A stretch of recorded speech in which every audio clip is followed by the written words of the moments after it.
Good morning friends.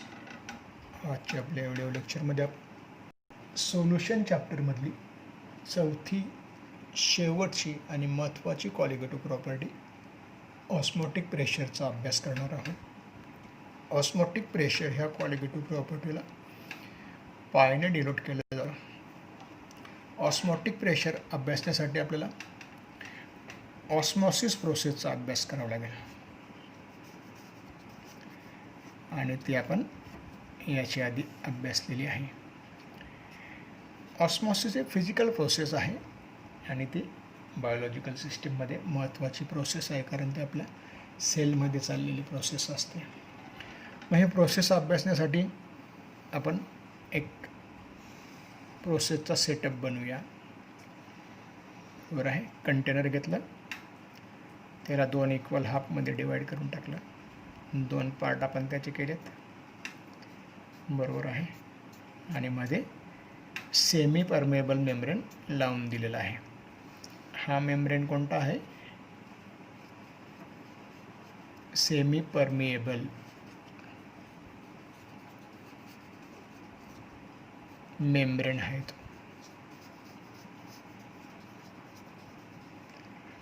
असा हा semi permeable membrane आहे. मग हा सेमी परमिएबल मेम्ब्रेन कोणते कोणते असतात असे हे मेम्ब्रेन? पहिला असतो पार्चमेंट पेपर.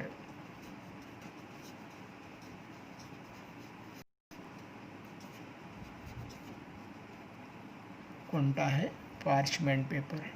दुसरा असतो कोऑर्डिनेशन कंपाऊंड कॉपर फेरोसायनाइड.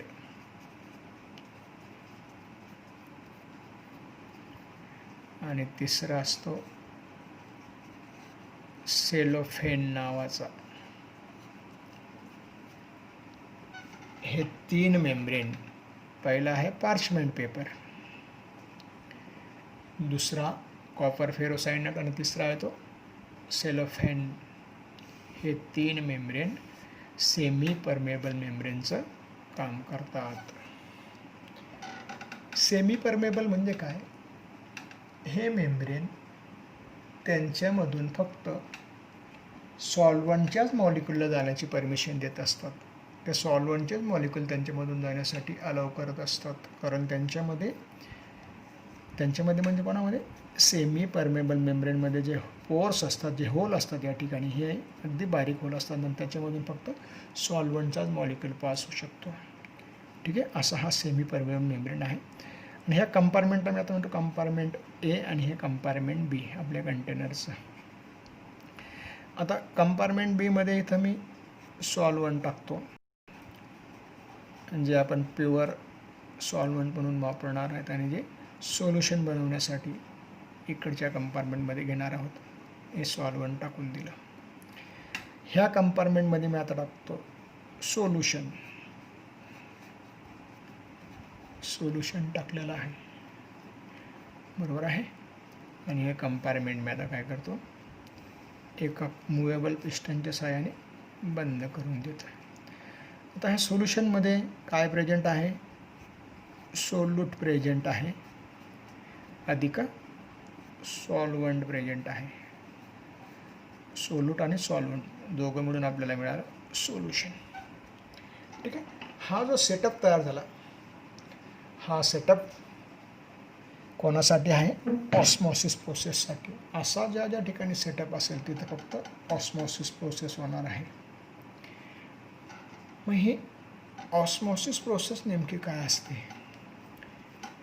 ऑस्मॉसिस प्रोसेसमध्ये सॉल्व्हंट साईडला प्रेझेंट असलेले सॉल्व्हंटचे मॉलिक्यूल, प्युअर सॉल्व्हंट घेतले इकडे आपण, त्याचे मॉलिक्यूल ह्या semi permeable membrane through solution साईडला एंटर करतात. त्याचा जो नेट फ्लो असतो सॉल्व्हंट टू सोल्युशन साईड असतो. नेट फ्लो म्हणजे काय? आता या ठिकाणी सॉल्व्हंटचे मॉलिक्यूल प्रेझेंट आहेत, इकडे सोल्युशन प्रेझेंट आहे आणि सोल्युशनमध्ये सुद्धा सॉल्व्हंटचे मॉलिक्यूल प्रेझेंट आहेत. सॉल्व्हंटचे मॉलिक्यूल सोल्युशन ते सुद्धा या सॉल्व्हंटकडे एंटर करतील. बरोबर आहे. पण नेट फ्लो जो असणार आहे या सॉल्वंट मॉलिक्युलचा थ्रू सेमी परमेबल मेम्ब्रेन सोल्युशनमध्ये येण्याचा जास्त असणार आहे. जर आपण एक्झाम्पल घेतलं, फॉर एक्झाम्पल म्हणून असं कन्सिडर केलं आपण, for example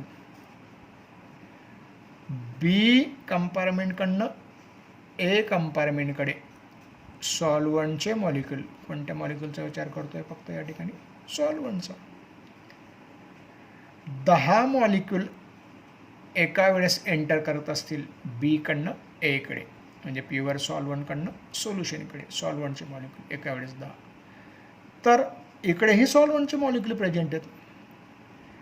A to be म्हणजे सोल्युशन साईडचे सॉल्वंटचे मॉलिक्युल कोणाकडे एंटर करतील, बी कंपार्टमेंटकडे सॉल्वंटकडे. बरोबर आहे. याचं जे प्रमाण असेल हे 2 असणार आहे. बी टू ए 10 आणि ए टू बी किती असतं 2. आणि नेट जर रिझल्ट आपण चेक केला, नेट रिझल्ट बघितला तर नेट रिझल्ट काय येईल, 10 वजा 2, म्हणजेच नेट फ्लो कोणाकडे चालला जास्त, सॉल्वंट टू सोल्युशनकडे. ह्या नेट फ्लोला रिस्पॉन्सिबल असतं व्हेपर प्रेशर. व्हेपर प्रेशर जो असतो तो सॉल्वंटचा ऑलरेडी आपण चेक केला याच्या आधी, सॉल्वंटचा जास्त असतो आणि हा जास्त व्हेपर प्रेशर काय करतो, मग सॉल्वंटच्या मॉलिक्युलचा नेट फ्लो सोल्युशनकडे करतो.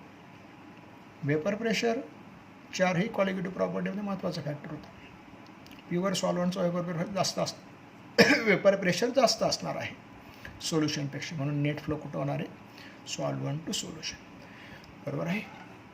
अशी जी प्रोसेस चालते, म्हणजे या प्रोसेसमध्ये काय झालं, सॉल्वंटच्या मॉलिक्युलचा नेट फ्लो सोल्युशनकडे झाला. कोणा through, semi permeable membrane through. या प्रोसेसला आपण म्हटलं होतं ऑस्मॉसिस. मग ऑस्मॉसिसची थोडक्यात आपण डेफिनेशन बघितली तर काय होणार आहे डेफिनेशन, याच्या आधी ऑलरेडी आपण चेक केलेले आहे. A physical process in which net flow of solvent molecule from solvent side to solution side through semi permeable membrane. Such process is known as osmosis. त्या प्रोसेसला आपण म्हणणार ऑस्मॉसिस प्रोसेस. ठीक आहे, हे आपण चेक केलेली आहे. आता ह्या ऑस्मॉसिस प्रोसेसचा अभ्यास करून आपल्याला ऑस्मोटिक प्रेशर अभ्यास करायचा आहे. मग ऑस्मॉसिस प्रोसेसमध्ये नेमकं झालं काय, ऑस्मॉसिस प्रोसेसमध्ये सॉल्वंटच्या मॉलिक्युलचा नेट फ्लो सोल्युशनकडे झाल्यामुळे सोल्युशन हे डायल्यूट झालं आणि सोल्युशनचं व्हॉल्यूम वाढलं. सोल्युशनचं व्हॉल्यूम वाढल्यामुळे हा जो पिस्टन आहे हा वरच्या डायरेक्शनला सरकत गेला. बरोबर आहे. आणि तो सरकत जाईल जोपर्यंत सॉल्वंटचे मॉलिक्युल सोल्युशनमध्ये एंटर करतात तोपर्यंत तो पिस्टन मूव्ह होत जाईल, वरच्या डायरेक्शनला मूव्ह होत चाललेला आहे. आणि नंतर एक पोझिशन अशी येईल की हा पिस्टन एका जागेवर येऊन थांबणार, तो फर्दर मूव्ह होणार नाही. आता तो एका जागेवर येऊन थांबलेला आहे. बरोबर आहे. मग आता हा मूव्ह का होत नाही, हा एका जागेवर थांबला का, याचा आपल्याला विचार करायचा आहे. मग हा थांबलेला आहे, पहिले तो असा विचार करू आपण, तो मूव्ह का झाला. त्याला मूव्ह करण्यासाठी रिस्पॉन्सिबल कोण होतं, इथं चाललेली ही ऑस्मॉसिस प्रोसेस ही रिस्पॉन्सिबल होती. याच्यामध्ये सॉल्वंटच्या मॉलिक्युलचा नेट फ्लो सॉल्वंट थ्रू सोल्युशनमध्ये व्हायचा, म्हणून सोल्युशनचं व्हॉल्यूम वाढलं आणि सोल्युशनची लेवल वाढल्यामुळे काय होणार आहे, हा पिस्टन वरच्या डायरेक्शनला सरकला आणि तो एका जागेवरून थांबला. बरोबर आहे. बरं, आता तो थांबला का याचा विचार करू. तो सरकत नाही वरती, एका जागेवर स्टॅटिक आहे. याचा अर्थ असा की या ठिकाणी सॉल्वंटचे मॉलिक्यूल जे सोल्युशनमध्ये एंटर करायचे, कुठून, कंपार्टमेंट बी कडनं कंपार्टमेंट ए कडे, म्हणजेच प्युअर सॉल्वंटच्या कंपार्टमेंटकडनं सोल्युशनच्या कंपार्टमेंटकडे ते सेमी परमेबल मेम्ब्रेन थ्रू ते थांबून गेला. आता ती मुवमेंट थांबून गेली. ती मुवमेंट थांबल्यामुळे सोल्युशनची लेवल रेज होत नाही आणि सोल्युशनची लेवल वाढत नसल्यामुळे पिस्टन एका जागेवर थांबून गेलं. मग हे पिस्टन एका जागेवर थांबलं, याला रिस्पॉन्सिबल कोण? याला रिस्पॉन्सिबल ही एवढी इथून वाढलेली त्या सोल्युशनची लेवल रिस्पॉन्सिबल आहे. बरोबर आहे. ह्या वाढलेल्या लेवलने ह्या सोल्युशनवर प्रेशर ॲप्लाय केला आणि ह्या प्रेशर ॲप्लाय झाल्यामुळे हे सॉल्वंटचे मॉलिक्यूल सोल्युशन साईडला एंटर करत नाही.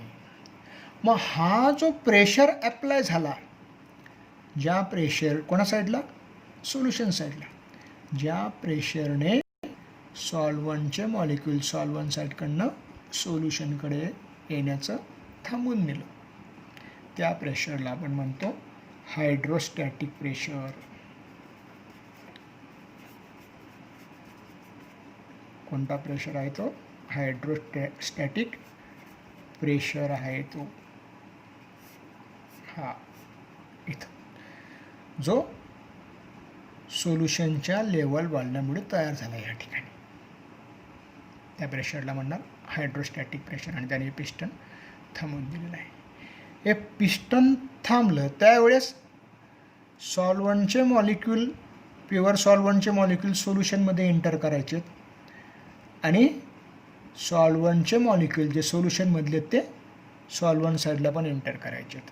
पण नेट फ्लो होता जो ऑस्मॉसिसमध्ये होता तो कसा होता? जास्त मॉलिक्यूल सॉल्वंट साईडचे सोल्युशन साईडला एंटर करायचे. बरोबर आहे. तो नेट फ्लो आता तसा होत नाही. इथं फ्लो चालू आहे दोघं डायरेक्शनला सॉल्वंट मॉलिक्यूलचे. म्हणजे फॉर एक्झाम्पल इकडे आपण बघूया, B2A कंडिशन कधी आहे ही? ज्यावेळेस पिस्टन या ठिकाणी थांबलेलं आहे त्यावेळेस. B2A कोणत्या मॉलिक्यूलचा विचार करतोय? सॉल्वंटच्या मॉलिक्यूलचा विचार करतोय. आणि कधी?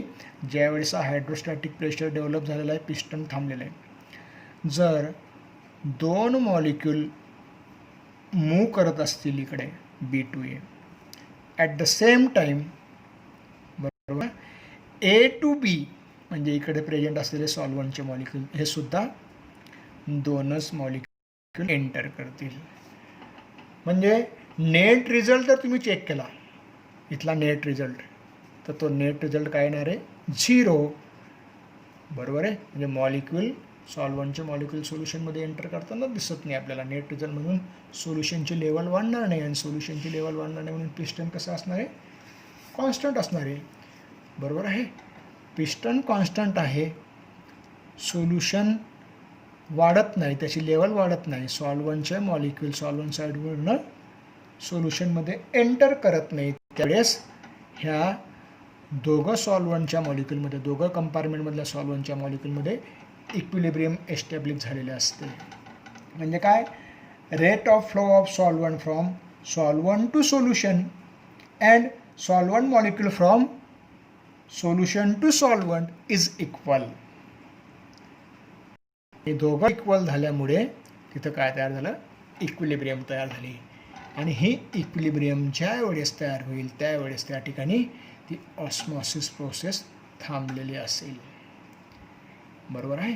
मग ऑस्मॉसिस प्रोसेस थांबवण्यासाठी रिस्पॉन्सिबल कोण होता? इक्विलिब्रियम एस्टॅब्लिश करण्यासाठी रिस्पॉन्सिबल कोण होता? हा हायड्रोस्टॅटिक प्रेशर, जो कोणामुळे तयार झाला होता? या सोल्युशन साईडला वाढलेल्या लेवलमुळे तयार झाला होता. बरोबर ना. मग ह्या प्रेशरने आपली ऑस्मॉसिस प्रोसेस थांबवून दिली. बरोबर ना. मग तो जो काय प्रेशर आहे जो ऑस्मॉसिस प्रोसेसला थांबवतो, म्हणजे काय? Net flow of solvent from solvent to solution थांबवतो, त्या प्रेशरला आपण म्हणणार ऑस्मॉटिक प्रेशर. काय म्हणणार त्याला आपण? Osmotic pressure. मग ऑस्मॉटिक प्रेशर म्हणजे नेमकं काय?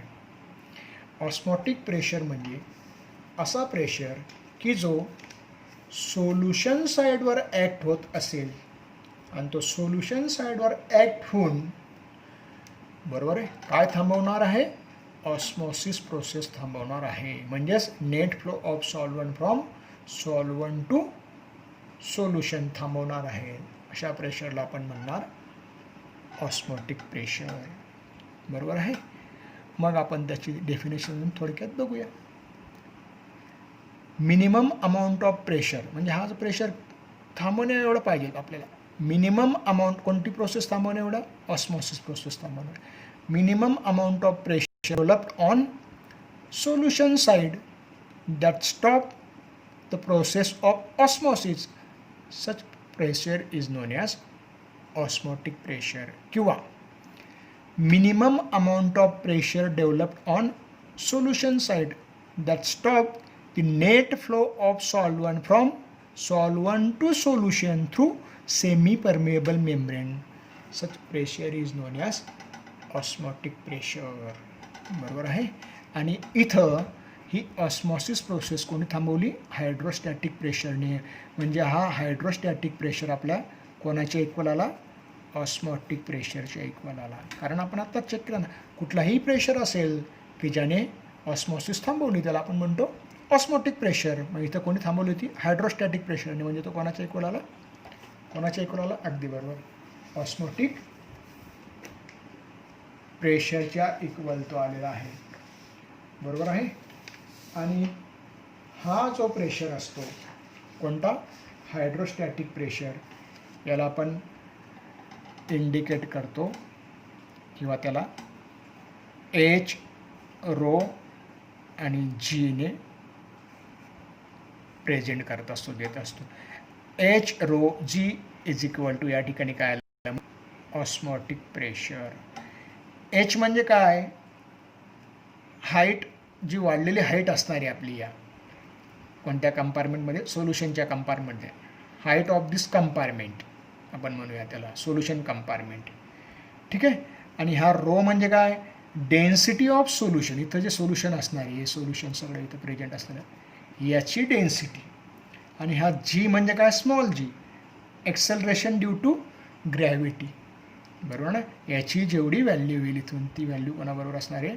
या ऑस्मॉटिक प्रेशर बरोबर असणार आहे. असा हा आपला हा ऑस्मॉटिक प्रेशर होता. मग ह्या ऑस्मॉटिक प्रेशरची अजून जर थोडी वेगळ्या पद्धतीने डेफिनेशन बघायची असेल तर ते सुद्धा आपल्याला बघता येईल. त्याच्या आधी आपण असं बघूया, ही ऑस्मॉसिस प्रोसेस चाललेली असते ही फक्त सॉल्वंट आणि सोल्युशनमध्येच चाललेली असतं का? असं नाही. बरोबर आहे. आपण दुसरे पण एक्झाम्पल घेऊ शकतो. म्हणजे मी कंपार्टमेंट बीकडे डायल्यूट सोल्युशन घेतलं.